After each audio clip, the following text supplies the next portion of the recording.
This week we have 3rd, 4th, and 5th graders from Arlington, Alexandria, and DC learning about the science of flight in our drone soccer program.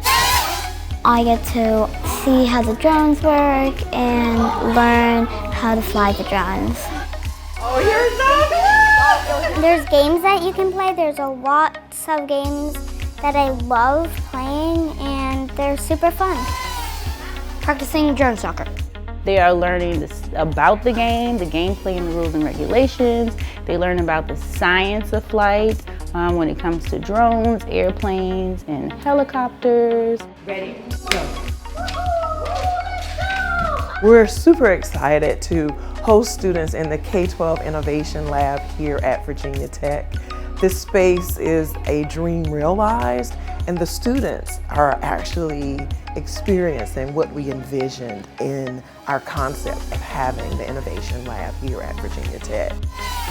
I want them to be excited and to understand that, I have the skills, I have the mindset to do or to get into this type of field that would otherwise be intimidating.